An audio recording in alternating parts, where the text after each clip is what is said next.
One thing I didn't want to talk about, we saw that incident with the child that died with a heroin overdose. I posted on the wall.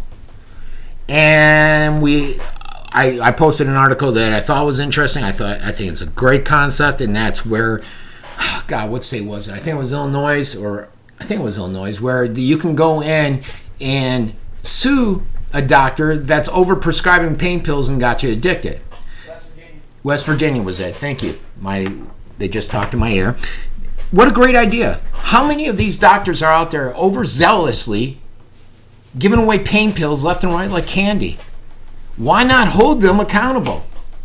These doctors are creating this epidemic. And, a lot of them have shifted because pain pills have become so expensive. So I think someone said $80 a pill or something like that. They're going now to heroin. You can go out and get a hit for $20. And that's the new dark little dirty secret out here. I saw a documentary the other day on, I think it was New Hampshire, and they talked, it's, what is it, on HBO or something like that. And they followed some heroin users. They look like normal everyday people. Tragically, one of the people overdosed at the end there.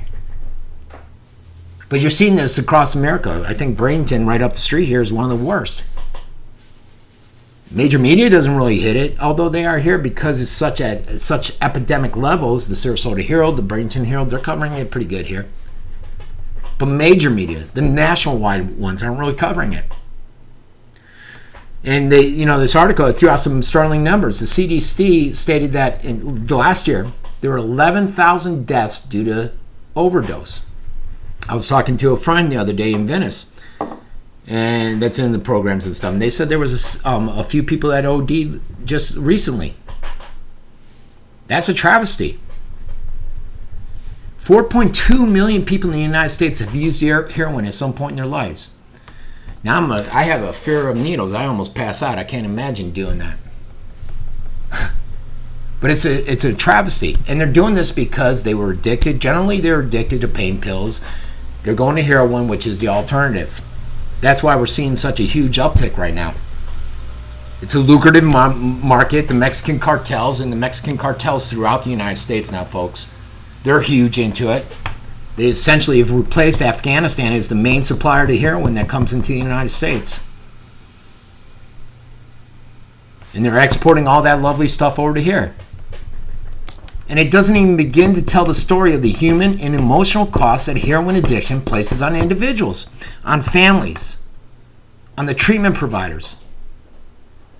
Being the parent, being a spouse, being a child of a heroin user is a never-ending nightmare of any drug user.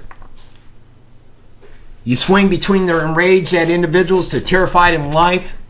We've all seen it when someone's in need of a hit. So what's leading to all this? Why are they replacing cocaine, meth, and everything else? All these overdoses with opioid painkillers. 9,000 more deaths than those from heroin, folks. 2.1 million people are addicted to prescription painkillers. Yet, what's being done? I got to tell you, I love the fact that you can go in and sue this doctor, because I see it all the time where doctors... Now, could that get us into some trouble? Yeah. But doctors are immediately, I got a pain in my back. Take a pill. Don't try to resolve the root problem to the issue. Take a pill. And they don't monitor them. They don't study them.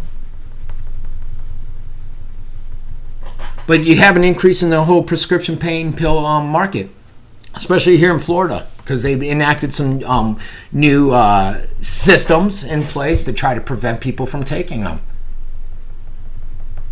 But this whole heroin addiction, this epidemic, cannot be curbed until you curb the prescription pain-killing problem. The spike in those drugs is what's leading to the heroin.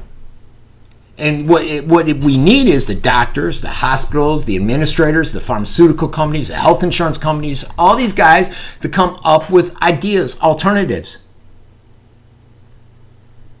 I get that there is 25 million Americans out there with intractable chronic pain. and they need something. I get that. Come up with a solution to control it and not destroy these people's lives, not destroy their families' lives. It's time. You need to get out there and you need to confront the culture of it. The phenomenon that leads Americans to be predisposed to going out and just getting some kind of drug, an addiction. And you got these supply of drugs, prescription, illicit, and everything that exists because the demand is out there. The demand keeps increasing. You know, you go out there, you get injured, you're in an auto accident. You have unavoidable injuries, unavoidable illnesses. Lack of exercise, work hard, whatever. You get out there and you're in acute pain. You need a pain pill. It doesn't matter if it's physical or emotional pain. It's a pill we look for as the solution. And that's what modern medicine's teaching us. They're deluding us with opioid painkillers. Psychiatry. It's become such that when you go in there, they just prescribe medication. It's effectively the first line of treatment, bypassing any lifestyle changes, any exercise, psychotherapy, a social support system. No, they'd rather give you a pill. Because they can give you a pill. You can go in for 15 minutes. They give you a pill. They bill it out for an hour or $250 or $350. And they're done. Wash your hands. We need to start respecting our bodies. You know, I get out, I go to the gym, die hard, every day. Well, 6 days a week. 2 hours a day. I'm 50 years old. Respect your body. I have pain, but I refuse. My wife has tried to give me a pain pill before when I threw my back out. I took a half of it. I did not like it. And I didn't take it anymore. And I'm hesitant to ever take it because I'm nervous that I'll be somehow addicted to it. My buddy, so many buddies that I know, they've went and tried crack. They're like, oh, I'm just going to try this for the first time. They tried it once. They're addicted. They went out and they kept wanting more and more and more and more. It only takes that one time, folks. It doesn't matter who you think you are, if you think you're strong enough to beat the addiction. And it's not a healthy addiction. It's not like my addiction to working out, which is pretty healthy, or my addiction to work. I work 14, 16 hours a day. Not always healthy, but it's better than being addicted to heroin or painkillers. But we need to respect our body. You know, I'm guilty of this. I get up, I kick-started with caffeine. Well, a lot of people are saying caffeine's good for you. If you want to relax, a lot of people go out and they take alcohol, they smoke a joint. You got raves, you got farm parties. You know, teenagers are out there thinking it's cool. It's been known here in Sarasota County, they'll take out a bowl and just throw any kind of pills in there. And you take a pill and try any pill. Pills in a bowl. It's like a Russian roulette. But people are doing it out there. And I just want to touch on it because I can't stand seeing